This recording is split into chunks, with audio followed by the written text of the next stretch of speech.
Buenos días, hoy continuamos con esta serie leyendo el Evangelio de Juan. Ya estamos en el capítulo 5, otra porción bíblica con un mensaje poderoso. Aquí vamos a ver cómo reaccionan algunos de los judíos después de que Jesús hace un milagro y por qué reaccionan de esa manera. Y es algo que aún hoy en día tenemos que tener cuidado de no cometer el mismo error. Comencemos leyendo porque tenemos algo muy importante que aprender y en unos momentos te comparto algunas cosas que me dejaron reflexionando. Capítulo 5 de Juan. Dice, Jesús sana a un inválido. Algún tiempo después se celebraba una fiesta de los judíos y subió Jesús a Jerusalén. Había ahí, junto a la puerta de las ovejas, un estanque rodeado de 5 pórticos, cuyo nombre en arameo es Betzatá. En esos pórticos se hallaban tendidos muchos enfermos, ciegos, cojos y paralíticos. Entre ellos se encontraba un hombre inválido que llevaba enfermo 38 años. Cuando Jesús lo vio allí, tirado en el suelo, y se enteró de que ya tenía mucho tiempo de estar así, le preguntó, ¿quieres quedar sano? Señor, respondió, no tengo a nadie que me meta en el estanque mientras se agita el agua, y cuando trato de hacerlo, otro se mete antes. Levántate, recoge tu camilla y anda, le contestó Jesús. Al instante aquel hombre quedó sano, así que tomó su camilla y echó a andar. Pero ese día era sábado. Por eso los judíos le dijeron al que había sido sanado, hoy es sábado, no te está permitido cargar tu camilla. El que me sanó me dijo, recoge tu camilla y anda, le respondió. ¿Quién es ese hombre que te dijo recógela y anda? Le interpelaron. El que había sido sanado no tenía idea de quién era, porque Jesús se había escabullido entre la mucha gente que había en ese lugar. Después de esto Jesús lo encontró en el templo y le dijo, mira, ya has quedado sano, no vuelvas a pecar, no sea que te ocurra algo peor. El hombre se fue e informó a los judíos que Jesús era quien lo había sanado. Vida mediante el Hijo. Precisamente por esto los judíos perseguían a Jesús, pues hacía tales cosas en sábado. Pero Jesús les respondía, mi Padre aún hoy está trabajando, y yo también trabajo. Así que los judíos redoblaban sus esfuerzos para matarlo, pues no solo quebrantaba el sábado, sino que incluso llamaba a Dios su propio Padre, con lo que él mismo se hacía igual a Dios.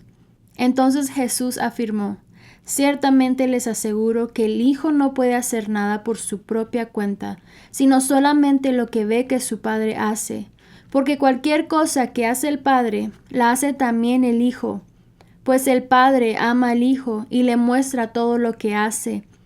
Sí, y aún cosas más grandes que estas le mostrará, que los dejará a ustedes asombrados. Porque así como el Padre resucita a los muertos y les da vida, así también el Hijo da vida a quienes Él le place.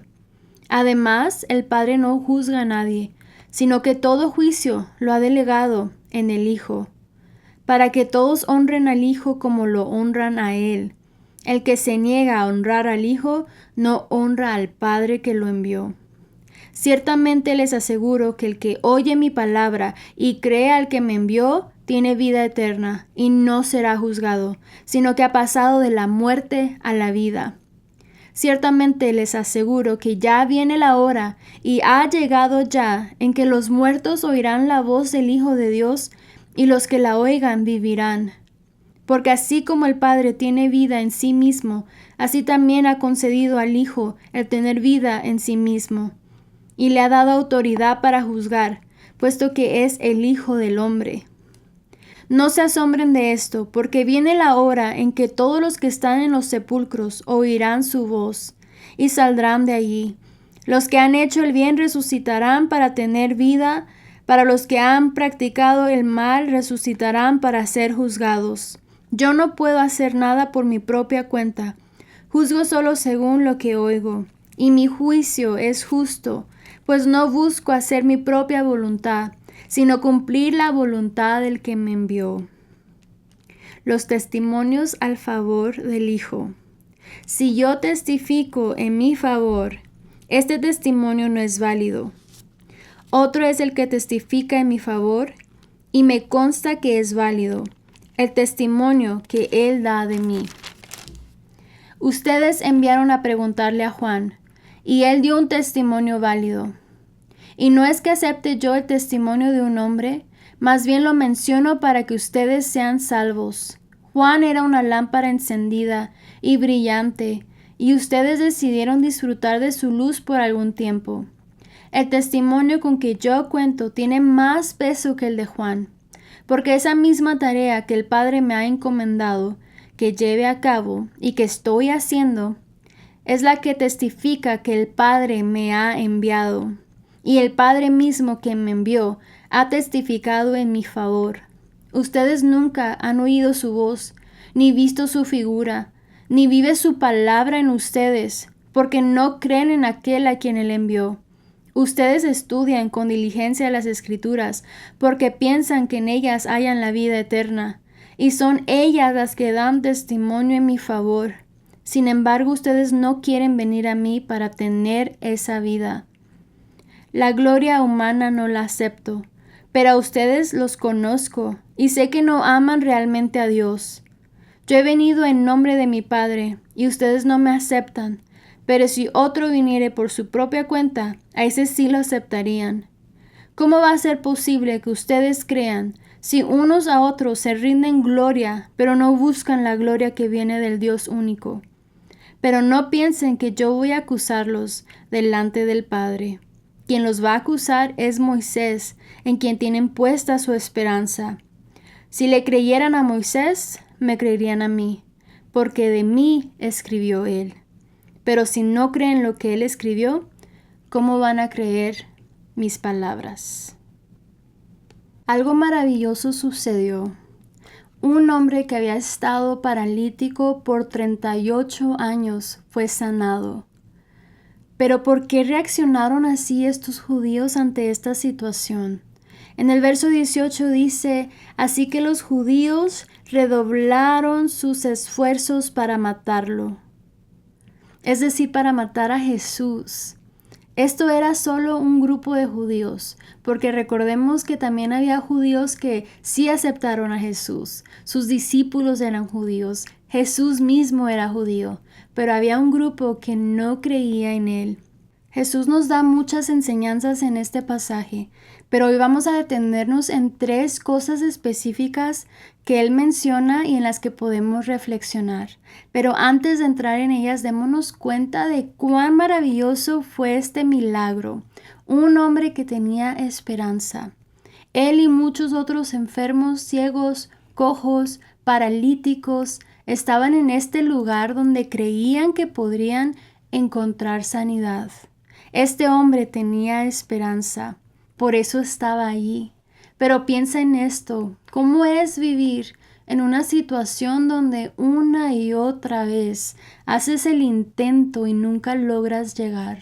Donde tus mayores esfuerzos no son suficientes, donde siempre parece que alguien más se adelanta y tú te quedas atrás, solo, sin nadie que te tienda la mano, sin nadie que te ayude a dar ese paso, abandonado en medio de la multitud, con esperanza y a la vez sin esperanza, hasta que llegó Jesús.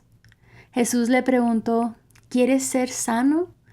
Y la manera en que este hombre respondió nos hace ver que sí, porque para eso él estaba allí. En el verso 7 dice, Señor, respondió, no tengo a nadie que me meta en el estanque mientras se agita el agua, y cuando trato de hacerlo, otro se mete antes.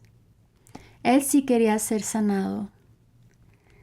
Él sí quería ser sanado. Y Jesús lo vio allí, tirado en el suelo, y le preguntó, ¿quieres ser sanado? ¿Quieres ser sano? Y Jesús le dijo, levántate, recoge tu camilla y anda. Y al instante aquel hombre quedó sano. Así que tomó su camilla y echó a andar. El gozo que sintió este hombre y el gozo que podemos sentir nosotros también al ver lo que Jesús hizo. Después de tantos años, por fin lo que tanto anhelaba llegó. Jesús mostró su poder de una manera tan real, pero también su amor y su compasión. Cuando nadie se fijaba en este hombre, cuando parecía abandonado con esperanza, pero al mismo tiempo sin esperanza. Entonces llegó Jesús y lo rescató. Jesús lo sanó. Pero también le dijo en el verso 14, después de esto Jesús lo encontró en el templo y le dijo, mira que ya has quedado sano, no vuelvas a pecar, no sea que te ocurra algo peor. Seamos sabios, no necios. Vemos el peligro en lo que hacemos y aún así no nos detenemos. Nos ponemos a jugar con el fuego. A veces nuestras propias acciones son las que nos traen nuestras propias aflicciones. Tenemos que tener cuidado con eso. Pero qué maravilloso el milagro de Jesús.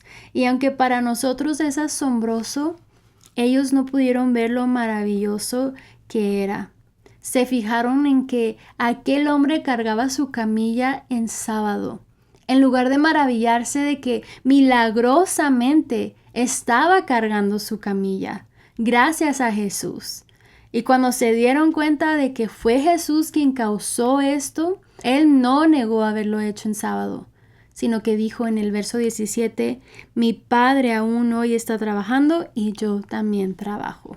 Y esto que Jesús les respondió los alteró aún más. En el verso 18 dice, así que los judíos redoblaron sus esfuerzos para matarlo, pues no solo quebrantaba el sábado, sino que incluso llamaba a Dios su propio Padre, con lo que él mismo se hacía igual a Dios. Contestemos la pregunta, ¿por qué estos judíos respondieron así? Como mencioné anteriormente, hay 3 cosas que Jesús dijo en las que me gustaría que reflexionemos. La primera es que su devoción para con Dios se había vuelto en religiosidad, en tradiciones de hombre. Estaban tan enfocados en solo cumplir reglas que estaban cegados. Y la evidencia está en que, aun cuando estudiaban las Escrituras con diligencia, no servía de nada, porque su corazón no estaba en el lugar correcto. Lo hacían todo solo para cumplir rutinas y reglas. Eso es lo que dijo Jesús en el verso 38. No vive su palabra en ustedes, porque no creen en aquel a quien Él envió. Si la palabra de Dios realmente viviera en ellos, se darían cuenta de que Jesús es quien dice ser. Verso 39. Ustedes estudian con diligencia las Escrituras, porque piensan que en ellas hallan la vida eterna, y son ellas las que dan testimonio en mi favor. 46. Si le creyeran a Moisés, me creerían a mí, porque de mí escribió él. Qué triste vivir así, que Jesús haga milagros y que nosotros, en vez de gozarnos, reneguemos por la forma en que lo hizo. Me recuerda a la película Jesus Revolution, que cuenta lo que sucedió en los años 70, cuando muchos jóvenes empezaron a recibir a Jesús en su corazón y comenzaron a ir a la iglesia, pero iban así como estaban. Y la iglesia renegando y viéndolos mal por cómo iban vestidos, porque no llevaban corbata y traje, porque no iban con vestidos elegantes, porque no llevaban zapatos de vestir. La iglesia debe gozarse porque Jesús vino a rescatar a los que están perdidos. Él quiere que ellos vengan a casa, y los que estamos en casa debemos también recibirlos con el mismo amor. Debemos de amarlos, debemos amar la obra que Dios está haciendo en las vidas de los demás. Debemos recibirlos con amor. Y eso me lleva al segundo punto, la falta de amor. La falta de amor para con Dios. Y si no amamos a Dios, no sabremos cómo amar a nuestro prójimo. El verso 42. Pero a ustedes los conozco y sé que no aman realmente a Dios. No amaban a Dios. Y Jesús les dice, yo te conozco, yo los conozco, ustedes no aman realmente a Dios. Entonces, ¿para qué estaban ellos pretendiendo ser siervos de Dios? ¿Para qué entonces la religiosidad? Es por el orgullo que hay en el corazón del hombre. El orgullo te lleva a la vanagloria. Verso 44 dice, ¿cómo va a ser posible que ustedes crean si unos a otros se rinden gloria, pero no buscan la gloria que viene del Dios único? Ellos recibían gloria de otros porque aparentaban santidad, por aparentar devoción hacia Dios, porque cumplir sus reglas les hacía sentir que eran dignos y merecedores de honor. Su falsa devoción, su falta de amor y su orgullo fueron los que causó que no creyeran en las palabras de Jesús. Las palabras de Jesús que tienen el poder para transformar nuestras vidas. Verso 36 dice, el testimonio con que yo cuento tiene más peso que el de Juan, porque esa misma tarea que el Padre me ha encomendado que lleve a cabo y que estoy haciendo, es la que testifica que el Padre me ha enviado. Lo que Jesús hacía, su poder mostraba que Él tiene autoridad. El verso 21, porque así como el Padre resucita a los muertos y les da vida, así también el Hijo da vida a quienes Él le place. Y los versos 24 y 25 me dejaron también impactada. Ciertamente les aseguro que el que oye mi palabra y crea al que me envió, tiene vida eterna y no será juzgado, sino que ha pasado de la muerte a la vida. Ciertamente les aseguro que ya viene la hora y ha llegado ya en que los muertos oirán la voz del Hijo de Dios y los que la oigan vivirán. Este es el mensaje con el que nos hemos encontrado en cada capítulo que hemos leído, la autoridad de Jesús sobre la muerte, porque Él venció la muerte, porque Jesucristo vive, también nosotros tenemos vida.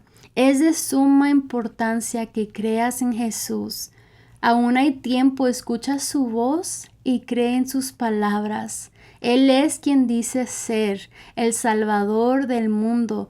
La reflexión que me llevo es que debo de abrir mi corazón y dejar que Dios obre en mi interior. No debo servir a Dios superficialmente, sino amarlo en verdad, en espíritu y en verdad, como leíamos en el capítulo 4. Eso es lo que Dios busca, adoradores que le adoren en espíritu y en verdad. Debo cuidar mi corazón y no buscar la gloria del hombre, sino la gloria de Dios. Y la palabra de Dios que leemos debemos dejarla que obre en nuestros corazones. No puede ser una falsa devoción. Sigamos pasando tiempo con Dios y vengamos ante Él en oración y proclamemos estas cosas sobre nuestras vidas y confesemos esto ante Dios, decirle, Señor, yo te amo, yo quiero servirte de verdad. Quiero que en verdad cambies mi corazón, que me transformes, porque yo creo en quien tú eres, el Salvador del mundo. Los dejo con este verso, el 24, que dice, ciertamente les aseguro que el que oye mi palabra y crea al que me envió, tiene vida eterna y no será juzgado, sino que ha pasado de la muerte a la vida.